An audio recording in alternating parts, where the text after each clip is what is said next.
oh emang bener ya, ternyata konten yang bermanfaat ini bisa mendatangkan banyak orang juga buat nge-likes, nge-save, karena memang itu bermanfaat. Aku buat prinsip 20 menit aku belajar, 5 menit aku scrolling.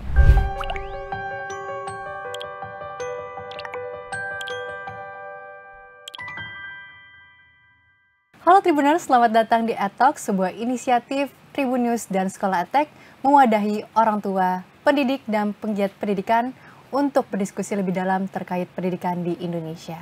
Dan saya Alma Diva, senang sekali dapat kembali berjumpa dengan Tribuners yang ada di seluruh Indonesia. Sebelumnya, kembali saya ingatkan bahwa Tribun News dan Sekolah EdTech memiliki konten edukasi yang dapat diakses di tribunnews.com. Dan Tribuners, pada episode kali ini kembali kita berjumpa dengan narasumber yang inspiratif. Beliau masih muda, juga aktif baik di pendidikan formal maupun non-formal, memiliki berbagai prestasi lainnya yaitu sebagai mahasiswa berprestasi, duta kampus Universitas Negeri Jakarta, dan juga educational influencer sosial media. Baik, langsung saja kita sambut Kak Nur Syifa. Selamat datang Kak Nur Syifa. Halo Kak Diva. Halo, apa kabar hari ini? Aku alhamdulillah baik. Kak Diva sendiri gimana kabarnya? Alhamdulillah baik, dan tentunya senang sekali dapat langsung berjumpa dengan Kak Syifa. Betul, aku juga senang banget ya ketemu Kak Diva. Iya, kita langsung berjumpa dan ngobrol-ngobrol langsung nih di podcast EdTalks.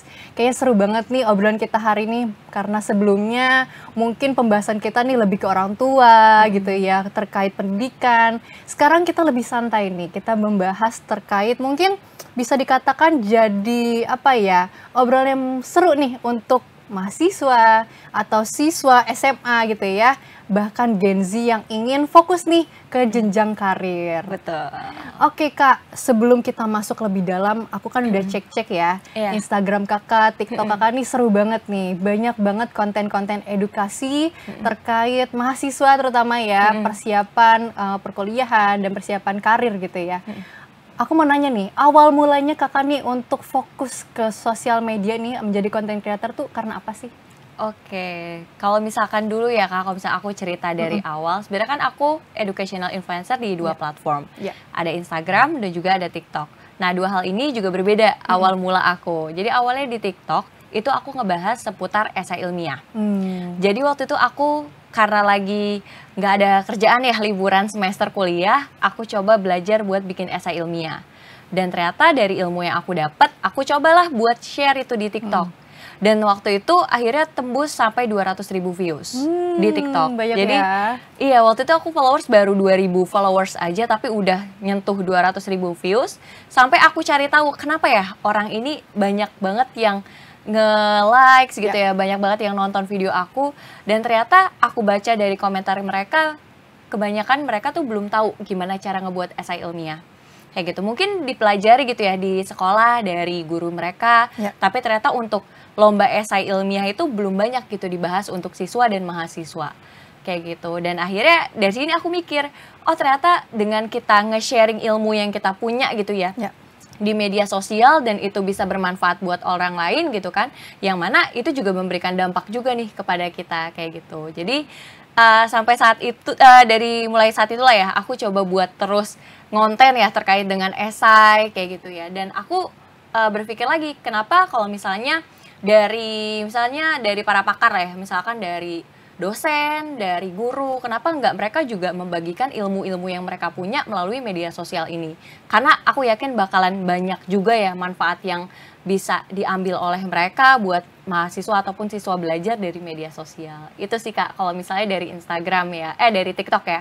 Kalau misalnya dari Instagram sendiri, aku itu pertama kali nge-sharing terkait dengan ilmu digital marketing. Itu aku juga sama lagi iseng-iseng ikut platform belajar gitu ya terkait dengan digital marketing itu seperti apa, aku sharing lah di media sosial, dan ternyata rame juga kontennya waktu itu. Pertama kali sih di Instagram 15.000 views, dan itu aku mikir, oh emang bener ya, ternyata konten yang bermanfaat ini bisa mendatangkan banyak orang juga buat nge-likes, nge-save, karena memang itu bermanfaat gitu buat mereka. Gitu Kak, awal mula di Instagram dan TikTok ya gitu. Wah, berarti seru ya, berawal dari coba-coba. Betul. Ternyata lagi ketagihan. Benar. Awal mulai kalau boleh tahu itu di tahun berapa sih Kak? Kalau misalnya di TikTok tahun 2022, di Instagram sendiri itu di 2023. Perlahan-lahan tapi nggak sadar ya tiba-tiba udah 2 tahun. Udah 2 tahun dan followers pun meningkat ya. Betul. Keren. Tapi nih Kak, ngomong-ngomong soal sosial media gitu ya, kita kan kayaknya sekarang tuh handphone tuh nggak bisa lepas gitu ya. Betul. Kayak mau ambil paket aja tuh handphone tetap harus dibawa gitu, bela-belain balik lagi gitu kan. Tapi terkadang nih kita nih main sosial media itu scrolling gitu ya, nggak sampai tuh kadang-kadang nggak sadar udah malam gitu ya. Tapi Kakak sendiri nih kan memanfaatkan sosial media ini bisa dikatakan baik gitu ya. Caranya itu sendiri gimana sih Kak? Bisa sampai Kakak memanfaatkan sosial media ini? Oke, sebenarnya kalau misalnya ketika kita megang media sosial, aku pun awalnya cuma sebagai konsumer aja ya, istilah kita make aja gitu kan. Tapi lama-kelamaan ketika aku mulai butuh belajar, misalnya lah waktu itu aku pengen belajar tentang UTBK, pasti ada tuh misalkan influencer kayak Jerome Pauline, dia nge-share tentang ilmu-ilmu yang mereka punya. Terus aku mikir, oh ternyata selain dari pengguna media sosial tuh ada 2 macam, ada sebagai konsumer aja, ada juga yang dia inovator gitu, memberikan inovasi kepada di media sosial itu sendiri ya, kepada banyak orang. Dan di situ aku mikir kayak, oh ternyata dengan media sosial ini aku nggak boleh terlena dengan konsumsi aja nih, tapi aku juga harus memberikan dampak juga buat orang melalui si media sosial ini gitu. Jadi ketika belajar pun aku ngebatasi gitu ya, misalkan lagi belajar UTBK, ketika mau buka media sosial, ya media sosial tertentu aja yang aku buka. Misalkan Jerome Pauline, dia lagi ngebahas terkait UTBK. Nah itu aja yang aku tonton. Tapi kalau misalnya yang lain, yang hanya hiburan semata kayak itu, aku bener-bener batasi. Kayak gitu sih Kak biasanya. Gitu ya. Tapi nih Kak, kalau memang di lain sisi, itu kan Kakak jadi menjadi terinspirasi untuk menjadi penggerak juga ya, bergerak gitu ya. Nah kalau misalkan hanya pengguna nih, apakah bisa juga nih si media sosial ini menjadi wadah mengembangkan diri? Bisa nggak sih? Bisa banget Kak. Kalau misal menurut aku bisa, karena dimanapun kita bisa nemuin semua infonya tuh di media sosial. Jadi misalnya ketika ada info terbaru, berita terbaru kita bisa dapat dari Twitter gitu kan. Kita lihat tutorial tuh biasanya tuh nggak YouTube lagi ya, tapi udah melalui TikTok gitu, melalui Instagram gitu. Jadi kalau misalnya mau belajar kayak yang tadi aku juga, aku pengen tahu gimana cara ngerjain soal ini, ya aku cari di TikTok gimana cara untuk menyelesaikan si soal tersebut kayak gitu. Jadi itu bermanfaat banget. Terutama kalau misalkan karir sendiri. Aku tuh sebenarnya mengagumi Vina Mulyana. Kak Vina Mulyana kan dia bener-bener ke arah karir ya. Gimana cara kita buat CV yang baik, segala macamnya. Nah itu bisa banget buat dijadikan sebagai media pembelajaran. Dan paling penting juga adalah menemukan orang yang sama dengan kita. Alias menemukan sebuah komunitas. Misalnya kita mau bikin esai gitu istilahnya, pasti kita akan mencari orang, siapa ya orang yang bisa kita ajak lomba esai bareng, buat belajar bareng. Nah dari media sosial lah kita bisa dapetin. Aku waktu awal nemuin tim buat lomba esai, itu aku share lah di snapgram aku gitu kan. Siapa dia yang mau lomba esai bareng aku gitu kan, kita saling sharing aja. Dan aku nemuinnya itu di media sosial. Jadi menurut aku penting banget ya gitu. Selain buat belajar juga ada macam-macam kegiatan pengabdian masyarakat misalnya yang sering ada di sharing gitu ya. Di media sosial, di share infonya semuanya di media sosial tersebut. Jadi memang bermanfaat banget gitu sih Kak menurut aku. Jadi cara unik Kakak lucu juga nih, caranya unik nih. Jadi menggunakan media sosial untuk menemukan sarana atau wadah gitu ya untuk Kakak berkembang. Nah mungkin teman-teman atau Tribuners yang di seluruh Indonesia juga mau nih mencoba platform kami untuk mengembangkan diri, yaitu Sekolah EdTech. Di mana pembelajaran kami telah disesuaikan dengan gaya belajar siswa masing-masing, yaitu personalized learning. Sehingga pembelajaran disesuaikan dengan minat dan kebutuhan siswa, sehingga pembelajaran lebih relevan dan lebih mudah dipahami. Oke, balik lagi ya Kak, untuk pembahasan selanjutnya nih. Karena aku masih penasaran terkait handphone dan sosial media. Oke, Kak Diva. Karena sejujurnya aku pun masih kadang-kadang masih seneng nih scrolling. Kayaknya itu udah masalahan umum nih untuk kita ini sebagai pengguna gadget. Kayak kalau udah buka sosmed kadang-kadang udah kelupaan. Lupa ya. Tiba-tiba tuh udah malam. Nah, kakak sendiri ada nggak sih tips supaya kita tuh nggak berlebihan menggunakan sosial media, terutama hanya scrolling ya kak? Iya, kalau misalnya untuk scrolling sendiri gitu ya, itu kalau misalkan aku, itu ngebatasinnya misalnya nih aku lagi belajar. Ya. Kadang belajar kita juga bosen ya, terutama para orang tua minta anaknya terus belajar, itu benar-benar bosen ya gitu kalau kita sebagai siswa yang belajar terus depan buku gitu ya, meja belajar. Dan ini waktu UTBK sendiri ya kak ya, aku buat prinsip 20 menit aku belajar, 5 menit aku scrolling. Jadi jadi ketika mau belajar nih 20 menit, itu aku yang ada di meja belajar adalah cuma jam aja, ada jam. Nah handphone itu aku taruh dalam laci. Aku tuh nggak bisa ngelihat handphone, karena kalau misalnya nanti kita taruh di atas meja, otomatis kalau ada notifikasi kita langsung auto scrolling kemana-mana gitu ya. Jadi aku batasi, aku taruh dalam laci, dan itu selama 20 menit, ketika aku udah 20 menit udah agak jenuh, aku langsung buka handphone dan itu aku alarmin 5 menit buat scrolling aja. Dan itu jadi kebiasaan kak, lama-kelamaan ya udah 20 menit belajar, 5 menit scrolling gitu. Dengan kayak gitu kita bisa ngebatasi buat penggunaan handphone kayak gitu. Kalau misalkan biar nggak ganggu belajar.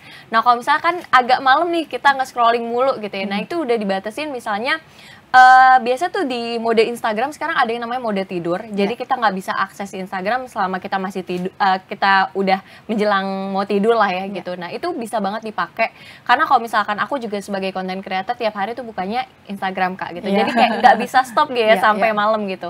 Jadi kayak aku buat ngebatasinnya adalah dengan penggunaan si mode tersebut gitu. Jadi ada fitur-fiturnya aku gunakan buat ngebatasin biar nggak scrolling. Aku biasanya sih kayak gitu ya kak ya. Jadi memang semuanya tuh harus ada diri kita gitu. Nggak bisa kayak kita harus ngikutin mau kita aja gitu buat nge-scrolling, tapi emang benar-benar harus dibatasi kayak gitu sih kak.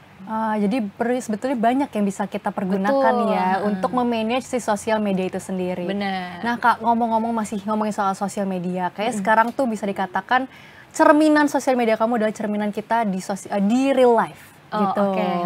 Jadi banyak nih sekarang orang-orang yang sudah membangun tampilan Instagram kita atau sosial media kita ini sebaik mungkin, sepositif mungkin, atau bisa dikatakan ke personal branding. Betul. Gitu. Nah kakak sendiri gimana sih cara ngebangun si personal branding itu di sosial media? Oke, mungkin ketika aku jadi narasumber di berbagai acara ya, itu dari siswa SMA, mahasiswa itu sering banget nanya, aku pengen personal branding tapi nggak tahu mulai dari mana gitu di media sosial. Nah pertama sebelum kita mulai personal branding, kita harus tahu personal value dulu, alias value dari diri kita tuh apa. Nah personal value itu bisa dinilai dari berbagai macam. Misalnya gini, dari tampilan kita aja itu kita udah memberikan personal branding. Sebagai contoh, sebagai siswa misalnya kita pakai baju putih abu-abu, ketika kita keluar rumah gitu kan, pasti orang ngiranya kita adalah anak SMA. Nggak mungkin anak SD ya, karena anak SD roknya merah. Nah itu termasuk personal branding. Nah bagaimana kita nggak bawa itu di media sosial kita? Ya kita bisa banget misalnya sharing terkait dengan cara belajar kita nih gimana gitu ya di media sosial. Jadi personal branding itu semua dimulai dari diri sendiri. Kita harus tahu apa keahlian kita, terus apa aja sih yang kita tuh mau gitu ya buat berkarya di bidang tersebut, misalnya passion gitu ya. Jadi semuanya tuh nggak perlu harus wow banget kayak oh harus punya pencapaian A baru bisa personal branding, harus jadi ahli baru bisa personal branding. Tapi nggak, semua tuh kita bisa mulai dari diri kita sendiri. Dari ilmu yang kita dapetin di sekolah, dari kuliah, itu kita sharing aja di media sosial. Karena siapa tahu ilmu itu juga bermanfaat buat orang, dan nantinya juga personal branding itu yang akan ngebantu kita juga gitu nanti ketika kita nyari kerja gitu ya, nyari kuliah, itu juga akan dinilai seperti itu kak. Pastinya kembali lagi ke diri kita. Karena yang paling tahu diri kita sendiri ya, kayak. Betul. Jadi memang sebetulnya bagaimana wise-nya kita menggunakan sosial media kembali lagi ke kita. Nah mungkin salah satunya kayaknya banyak peluang yang bisa kita dapatkan dari sosial media ya kak. Berkenalan dengan teman baru gitu ya, atau mengenali hobi baru, atau mungkin kita belum pernah ke suatu daerah yang baru, kita pun jadi lebih tahu gitu kan kak. Nah gimana sih kak menurut kakak nih cara kita memanfaatkan media sosial ini untuk hal-hal seperti itu? Oke kak, mungkin kalau misalnya terdengar dengan media sosial, kalau misalnya kita tuh bisa memanfaatkannya dengan banyak hal gitu ya. Misalnya dari siswa kita mau belajar, kita bisa nyari-nyari informasi terkait dengan pembelajaran, atau mata pelajaran kita itu di media sosial. Kayak tadi kita cari influencer yang kira-kira bagus nih buat ngebahas soal-soal UTBK kah gitu, atau ilmu-ilmu lain. Nah itu yang kita follow tuh itu, jadi bisa bermanfaat lah buat kita kayak gitu. Jadi nggak cuma hiburan aja yang kita dapetin di media sosial, tapi juga kita bisa mendapatkan ilmu gitu ya. Jadi kalau misalnya orang tua ngomong, ngapain nih main handphone mulu, ini mah aku lagi belajar kok di media sosial. Nah itu kan suatu hal yang positif ya Kak. Itu kalau misalkan kita hanya sebagai pengguna aja gitu ya. Tapi kalau misalkan teman-teman mau lebih lagi mendapatkan manfaat yang lebih besar ya di media sosial, itu teman-teman bisa banget dari ilmu yang teman-teman dapat gitu ya dari media sosial, dari manapun itu, teman-teman bagiin lagi lah di media sosial. Jadi jangan biarkan ilmu dari teman-teman tuh cuma stay di diri teman-teman, tapi juga harus dibagikan ke orang lain kayak gitu. Nah siapa tahu ilmu itu juga bermanfaat.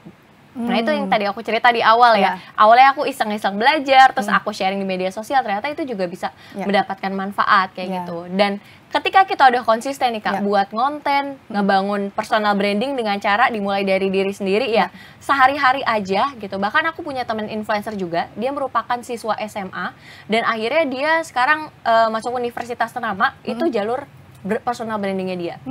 Jadi dia itu nge-share terkait dengan gimana sih tips belajar waktu jadi siswa, cara dapat nilai yang bagus di atas KKM kayak gitu. Nah itu dia share hanya seputar sehari-hari kegiatan dia aja di sekolah. Tapi ternyata itu malah ngebantu dia tuh personal branding ya, ketika dapetin kampus gitu ya, dan juga dapat kesempatan-kesempatan lainnya exchange ke luar negeri gitu ya. Nah sama halnya dengan aku juga alhamdulillahnya gitu ya jadi mahasiswa, tapi aku udah magang di perusahaan yang bagus gitu ya, anak perusahaan BUMN gitu kan, yang mana aku ketika lulus kuliah ini aku udah jadi karyawan di sana kayak gitu. Jadi memang udah nggak bingung nyari kerja gitu ya. Jadi media sosial ini bisa bermanfaat kalau misalnya memang kita memanfaatkannya dengan baik. Terutama personal branding udah kuat, kita bisa diundang jadi pembicara, narasumber di berbagai acara kayak gitu ya.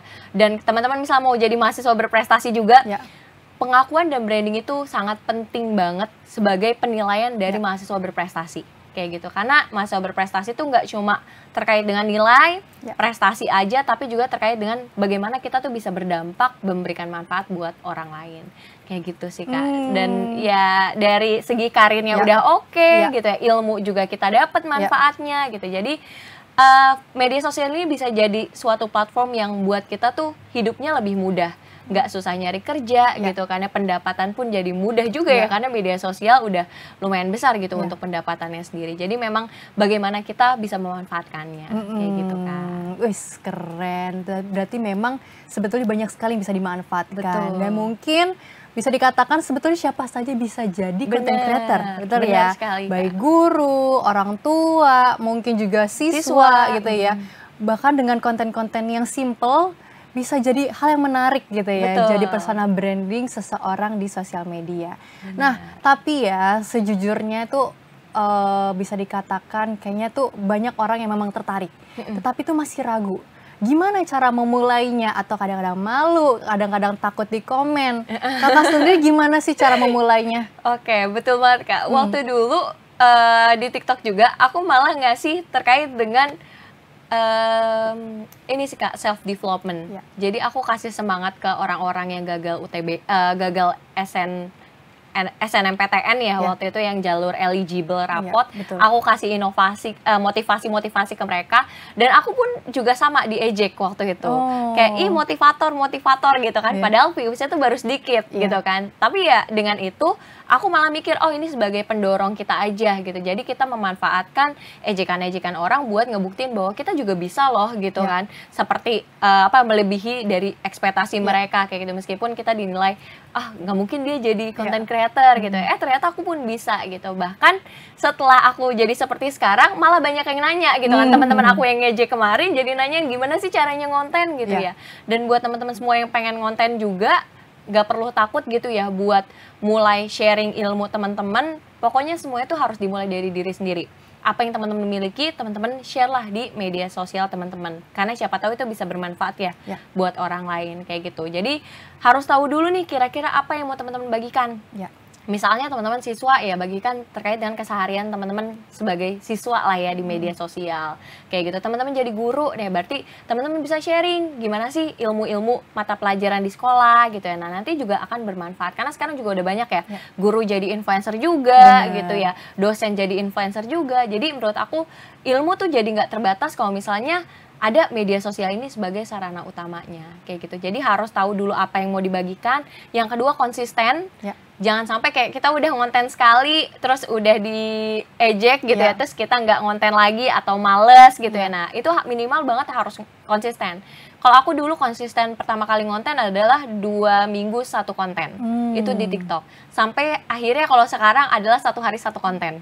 Jadi itu udah harus konsisten banget gitu ya, karena dari algoritma media sosial sendiri pun beda-beda dan memang kita harus konsisten gitu untuk memulai. Terus selanjutnya kalau misalnya aku sering dapetin itu ya Kak, adalah dari sarananya. Kadang mereka pikir, oh kalau misalnya konten tuh pakai harus kamera yang bagus ya, ada handphone tertentu yang kameranya bagus gitu. Tapi ternyata enggak.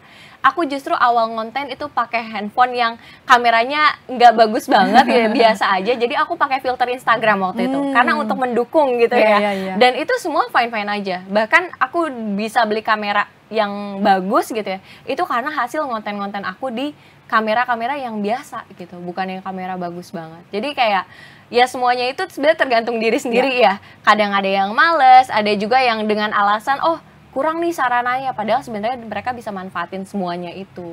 Kayak gitu sih Kak. Jadi intinya mulai aja sesuatu gitu ya. Karena ada satu prinsip yang aku pegang, ketika kita mau mulai sesuatu, kita itu nggak perlu jadi orang yang hebat dulu. Tapi ketika kita berani untuk memulai sesuatu tersebut, kita bisa menjadi orang yang hebat. Itu yang selalu aku pegang sih Kak setiap hari. Wow, keren sekali. Makasih banyak loh Kak. Ini banyak sekali insight untuk teman-teman, terutama untuk Gen Z dan mahasiswa nih yang mau fokus mengejar karir kali ya. Kak Syifa, makasih banyak atas hari ini gitu. Banyak sekali juga, insight yang bisa di-share ke Tribuners yang di seluruh Indonesia. Semoga bisa menginspirasi dan juga menjadi motivasi ya untuk memulai menjadi content creator ataupun menjadi pengguna sosial media yang mindful. Betul. Baik, kalau begitu sekali lagi kami ucapkan terima kasih untuk Tribuners yang sudah menyaksikan. Kembali saya mengingatkan bahwa Tribun News dan Sekolah EdTech juga memiliki konten edukasi yang dapat diakses di tribunnews.com. Untuk Tribuners yang ingin mengetahui lebih dalam terkait sekolah, bisa langsung saja mengunjungi link yang tertera di layar. Dan jangan lupa kunjungi sosial media kami, sekolah.online dan tribunnews.com. Baik Tribuners, sekali lagi mengucapkan terima kasih. Terima kasih juga Kak Nur Syifa atas waktunya hari ini. Kembali lagi Tribuners pada episode EdTalk selanjutnya. Terima kasih.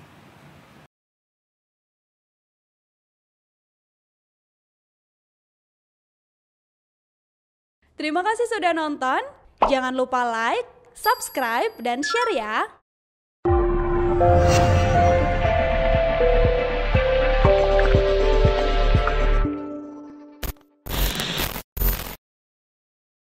Download Tribun X sekarang. Menghadirkan lokal menjadi Indonesia.